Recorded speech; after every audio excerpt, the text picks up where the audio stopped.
As facções criminosas são grupos que mantêm vivo e criam verdadeiras redes de crimes pelo mundo. Cada uma tem sua própria identidade, código de conduta, áreas de atuação e principais atividades, com algumas ficando tão grandes que se tornam conhecidas internacionalmente. No vídeo de hoje vamos te contar quais são as 5 facções mais antigas do mundo. E aí pessoal, beleza? Meu nome é Bruno Fabio, esse daqui é o Planeta Novo e se você não é inscrito no canal, vai se inscrever agora e deixar o seu like para ajudar a gente. No vídeo de hoje, a gente vai falar sobre grupos criminosos ou facções e vamos falar dos 5 mais antigos do mundo. Bom, hoje eu tô aqui com o Diego Black das câmeras que vai me dar a meta de likes pra esse vídeo. Mete o like hoje, eu quero 7.448. 7.448 likes e na quinta posição a gente vai começar falando dos Apaches da França. Os Apaches surgiram em Paris, na França, em 1874. Foi uma organização criminosa composta principalmente por jovens de classe mais baixa. Eles se reuniam em lugares secretos nos arredores da cidade e visavam a classe média burguesa, normalmente perseguindo as vítimas antes de roubar seus objetos. E muitos desses crimes usavam o que ficou conhecido como revólver Apache, um revólver de cartucho de espiga sem cano, um conjunto de soqueiras dobráveis e uma faca logo abaixo do tambor do revólver. Vocês viram aí o revólver Apache, cara, é uma engenhoca do caramba, é uma soqueira ao mesmo tempo, é uma faca e uma arma. Então, tipo, eles tinham um tiro pra dar, caso fosse necessário, acabando ali a bala, acabando aquela munição, que já não poderiam ter outro. Então eles tinham a faca pra dar e caso, tipo, digamos, não tá conseguindo usar a faca, ainda pode usar como soqueira. Então eles ficaram conhecidos por conta disso, mas eles também ficaram conhecidos por conta da vestimenta deles. Na época, eles se inspiraram numa série romântica que foi escrita por um jornal chamado Le Monte Cristo, de Alexandre Dumas, que durante 5 anos, na década de 50 do século XIX, escreveu sobre um príncipe que vivia escondido ao meio do povo e que buscava por justiça. Então o cara era um justiceiro que se passava por pessoa comum, na verdade ele era um príncipe, né? Esse cara ficou muito conhecido na França, ele virou uma espécie de herói da França, ainda mais num país que tinha tantas ideias revolucionárias e tudo mais. Então por isso, as vestes que ele usava começaram a ser usadas por pessoas ao redor do mundo, que se identificaram com o personagem, e também foi utilizado então por eles. Então eles usavam normalmente uma boina, um boné, e também usavam sobretudos longos, parecendo um pouco com os Peaky Blinders, certo? Eu ia falar isso agora, mas eles tinham uma diferença, as calças deles tinham um ajuste. Elas eram apertadinhas no joelho e elas eram mais largas na parte inferior da perna. Então eles tinham, parecia aquela calça boca de cinto, tá ligado? E na época eles eram considerados muito estilosos e chamavam atenção por onde passavam e também eram bem marcados, né? Tipo, dava pra ver claramente quem eles eram. E além da arma que eles tinham, da vestimenta que eles tinham, né? E desse conteúdo que a gente pode falar meio poético e tudo mais, né? De vamos revolucionar alguma coisa e tal. Eles desenvolveram um truque para poder capturar as vítimas que passou a ser utilizado pelo mundo todo. O truque se chamava Coup du Père François, que era uma tática em que a vítima era perseguida por vários apaches diferentes. Um deles agarrava a pessoa por trás com um pano, pegava um pano, rodava o pano assim, passava no pescoço da pessoa. Uma outra pessoa, sem nem enxergar quem era esse, porque isso era importante, eles viviam por ali, então eles não queriam, né, ser associado com aquele crime. Normalmente a pessoa sabia que tinha sido eles, mas não tinha como provar. Então ele erguia que a pessoa ficava sem ver nada, certo? O outro ia ali vasculhava e um outro ficava cuidando da situação, vigiando para que, né, se chegasse a polícia ou a guarda, pudesse avisar para todo mundo correr. Se a galera conseguir perceber, é mais ou menos como acontece nas grandes metrópoles, né? Que chega um, rouba, o outro distrai desvia e o olhar. O outro fica só vigiando. Eu acho que só não tem a parte do pescoço e tudo mais, né? E tinha um problema, por quê? Porque eles faziam esse negócio aqui na intenção de desviar o foco da pessoa e depois sair correndo, né? E quando a pessoa tava aqui, muitas vezes a pessoa acabava desmaiando ou então a pessoa até morria nesses ataques. Então eles eram conhecidos como um grupo naquela época bem violento e inclusive é por isso que eles tiveram esse nome. Na época, a visão europeia dos Apaches, que é um grupo nativo dos Estados Unidos, é de que eles eram animais, de que eles eram pessoas sangrentas que atacavam, comiam a carne e tudo mais. Então você chamar alguém de Apache naquela época era sinônimo de, pô, essa pessoa é um selvagem, é um, sabe, tipo, esse aí curte uma carnificina. E eles gostavam disso, então adotaram um nome pra si. Mas a primeira gangue de fato que existia ali na França, né, que foram os Apaches, durou mais ou menos até a Segunda Guerra Mundial e depois disso a gangue já tinha sido praticamente dissolvida. Basicamente a grande maioria dos membros ou morreu ali naquela época da Segunda Guerra Mundial, ou foi preso, até porque a França foi ocupada pela Alemanha naquela época, ou então, por conta da fragilidade que o grupo já tinha, aqueles que queriam continuar naquela vida e que ainda estavam livres, né, foram para outros grupos que naquela época já estavam mais fortes. Será que os aviões Apaches têm algum vínculo? Acho que tem mais a ver com os nativos também. Pode ser. Na quarta posição a gente vai falar dos 40 ladrões. A facção 40 Thieves foi formada em 1825 por Edward Coleman, em Nova York. Era formada principalmente por imigrantes irlandeses. Inicialmente foi formada para se rebelar contra o seu baixo status social, mas os membros rapidamente se voltaram para o crime para financiar a expansão do grupo. E o principal motivo apontado pelo surgimento da gangue foi o preconceito e a distinção de classe. E essas condições de preconceito e diferenciação por classe social, né, por renda então, né, era muito comum na área de Five Points, que era um local, era um gueto conhecido em Nova York. Então era inclusive dentro de onde hoje é Manhattan, né? Essa facção foi criada e era coordenada diretamente de uma mercearia da propriedade de Rosanna Pierce. E era lá onde os 40 ladrões, como eles se chamavam, né, por conta do conto do Alibaba e dos 40 ladrões, se reuniam, e é ali que eles vendiam produtos roubados. Por exemplo, ela roubava uma joia, então você podia comprar essa joia nessa mercearia, ou então vendiam até álcool ilegal, que era uma forma de enriquecer naquela época. E também era nessa mercearia que a gangue se organizava, onde cada membro recebia ali a sua função para cada semana, de qual plano de roubo eles iam colocar em prática, por exemplo, e também era onde eles faziam um pagamento. Naquela época existia uma espécie de, como eu posso dizer, de caixinha mensal que os caras recebiam. E isso foi muito importante, não existia quase dentro das facções. As facções se reuniam, cometiam o plano e depois ia cada um por si. Como tinha um salário, isso manteve eles vivos e manteve eles grandes por um tempo por ali. Só que a gente tá falando de Nova York, a gente tá falando de 1800. Essa é a época de ouro, se é que a gente pode falar assim, né, das facções e das gangues que existiam em Nova York. Então na década de 1850, por exemplo, a gente já tinha 200 facções que coexistiam por ali. E em 1850, inclusive, é quando o grupo deixa de existir. Mas não é que deixou de existir, então sumiram os crimes da cidade ou algo tipo assim. É que na verdade já foi engolido por uma outra facção maior e até uma outra facção que partiu dela também passou a existir, que era a Little Four Thieves. Essa Little Four Thieves basicamente é formada somente por crianças e pré-adolescentes. Ali a gente tinha crianças que atacavam pessoas que estavam andando pela rua, então era um crime muito menor do que antes, né? Mas serviu para sustentar o grupo por mais algumas décadas, mas em 1900 o grupo já tinha desaparecido.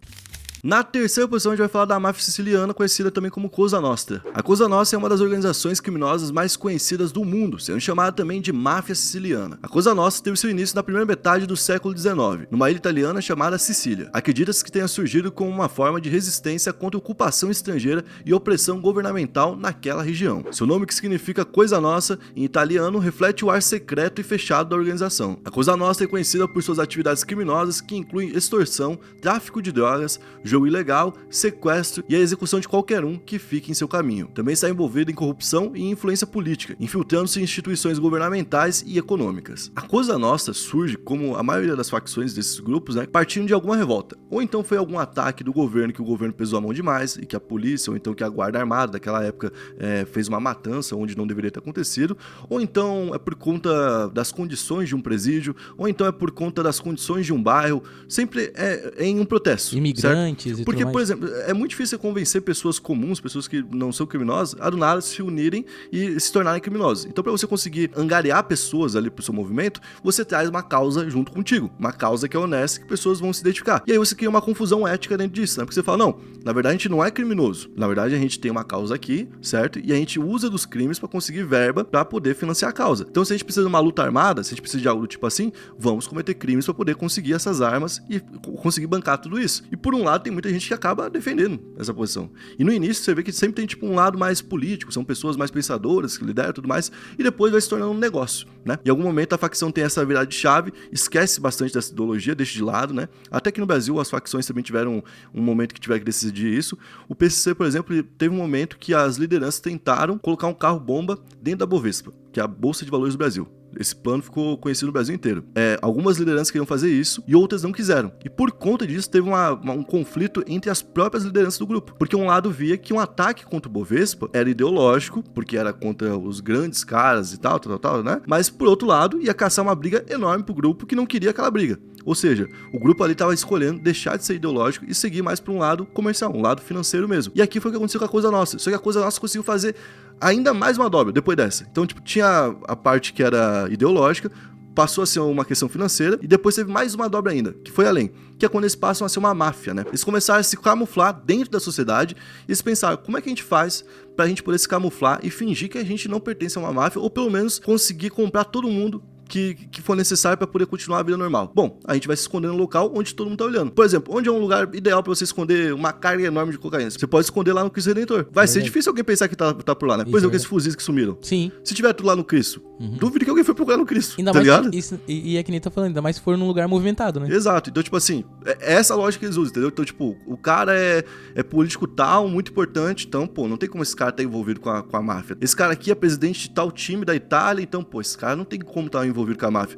E eles foram ocupando grandes cargos e hoje eles estão infiltrados dentro da política do país, e o faturamento da Cosa Nostra é o maior faturamento dentro do crime, tipo, disparadamente. Eles faturam mais de 50 bilhões de euros por ano, então, tipo, é algo absurdo, e isso, obviamente, obviamente porque eles não ficaram somente ali na Sicília ou na região, né? E também não ficaram somente na Itália. Basicamente, eles fazem a entrada hoje da maioria das drogas que existem para a Europa, certo? Inclusive atuam lá em Liverpool, que é um local que tem porto, que recebe bastante também. E onde tem porto lá pela Europa, tem a máfia siciliana em cima. E vai lembrar que a formação deles é muito baseada na família, certo? Então tem uma estrutura familiar que tem que ser respeitada. Inclusive existe uma cartilha a ser respeitada, né? A pessoa não pode, por exemplo, chegar e trair a esposa e sair exibindo isso porque não é bem aceito. Você tem que respeitar a sua família sempre. O cara não pode chegar e falar de um jeito torto com a mãe, ou com o pai, ou com algo tipo assim. A família é um negócio realmente muito importante, porque normalmente o poder é passado de pai para filho, entendeu? Então ali a hierarquia da família é muito importante dentro da facção também. E vai lembrar que essa máfia, ela é composta de várias famílias, e cada família é independente e manda no seu próprio negócio. E vai lembrar também que cada família opera numa área diferente. Então cada um recebeu uma área, eles ficaram combinados assim, só que uma área em algum momento vai encostar na outra,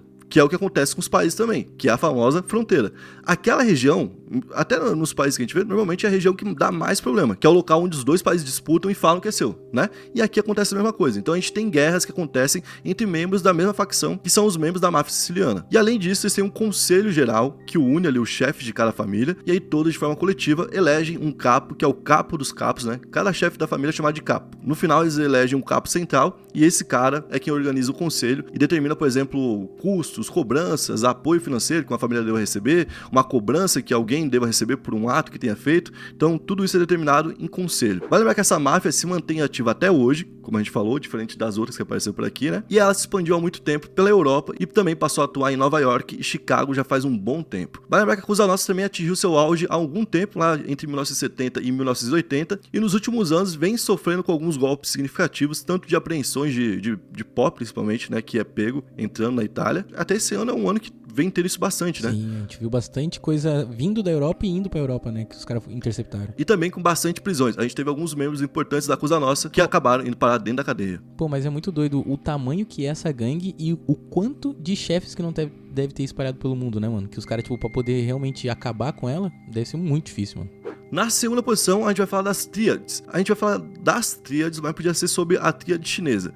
Porque nessa época surgiram vários grupos que eram chamados de tríades, certo? Mas a principal foi a tríade chinesa. Elas eram sociedades secretas chinesas que foram criadas em regiões que principalmente tinham ali algum tipo de colonização estrangeira, ou seja, portuguesa ou seja, inglesa, como aconteceu, por exemplo, em Hong Kong, Taiwan e Macau. Então, naquela época, com a presença de um outro governo, de uma outra cultura, as pessoas que viviam por lá começaram a sentir a necessidade de aprender a lutar, de aprender a se defender, porque eles tinham medo que em algum momento, por ele ser um chinês, né, pudesse, né, apanhar, pudesse morrer por conta disso. Existia uma discriminação, existia uma caça com os chineses, né? Então começou a surgir essa cultura de treino, que foi espalhada de pai para filho, e esses pais de família começaram a se reunir e treinar junto para poder, em algum momento que precisasse, se defender. Então quando, por exemplo, tinha uma comunidade que estava lá isolada, que ainda não tinha ninguém controlando por lá, basicamente não tinha nenhum governo dando auxílio ali, nem o governo da China e nem o governo exterior que estava ocupando aquele local, né? E esse local do nada era invadido pelos militares ingleses ou portugueses, ele encontrava de frente alguns pais de família que eram da triade chinesa, que é quando surge lá em 1760, né? Que se uniu para literalmente quebrar o pau com os caras.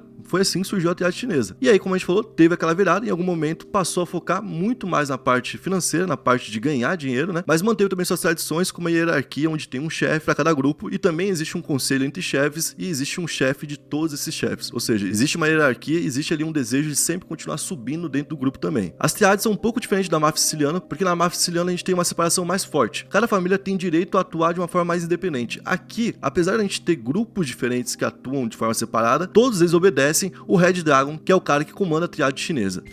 E na primeira posição a gente vai falar da facção mais antiga do mundo, da máfia mais antiga do mundo, a gente vai falar da Yakuza. A Yakuza é uma das organizações criminosas mais conhecidas do Japão e do mundo. É também a mais antiga. A Yakuza tem suas raízes no Japão e sua origem vem do período Edo, no início do século 17. Ela evoluiu a partir de grupos de criminosos conhecidos como Bakuto e Tekiya. Esses criminosos estavam envolvidos em jogos de azar e comércio ilegal. Ao longo do tempo, esses grupos se organizaram e se transformaram na Yakuza, que adotou rituais e códigos de conduta próprios. As atividades da Yakuza incluem os mesmos crimes das outras facções. E além disso, a Yakuza tem uma presença significativa na indústria do entretenimento, particularmente na produção de filmes para adultos e na gestão de clubes noturnos. Então a Yakuza está muito envolvida com a parte de prostituição, né? E tem um fato aqui que envolve a Segunda Guerra Mundial, porque na Segunda Guerra Mundial o Japão passa a colonizar algumas partes da China e também das Coreias, né? Que a gente tem a Coreia do Sul sendo ocupada, né? E a gente tem a construção de vários bordéis por lá, onde os japoneses também iam buscar mulheres para poder levar para a guerra, e existia uma exploração sexual muito forte nesses locais que vinha dos japoneses. E naquela época, alguns membros da Yakuza foram para dentro do exército e participaram de toda a organização disso aqui. Então, o grupo ele é ativo há muito tempo, como a gente falou, desde 1600, né? E ele atua em basicamente todo tipo de estrutura que existe no Japão. Por exemplo, se tem construção civil, vai ter alguém da Yakuza lá dentro, porque é tão grande, tão antigo, que obrigatoriamente vai ter alguém trabalhando dentro da construção civil.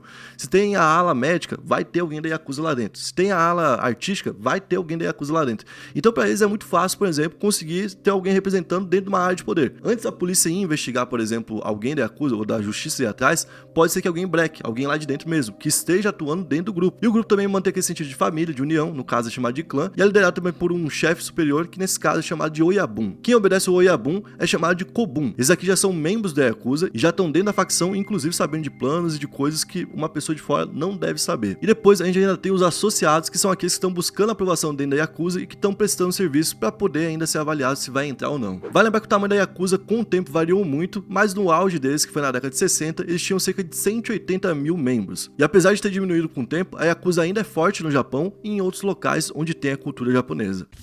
Bom, esse foi o vídeo de hoje, eu espero que vocês tenham curtido a forma que a gente abordou o tema. Se você curtiu, você vai deixar o seu like e comentar uma outra ideia de vídeo que você quer ver por aqui. Tamo junto, valeu, é nóis!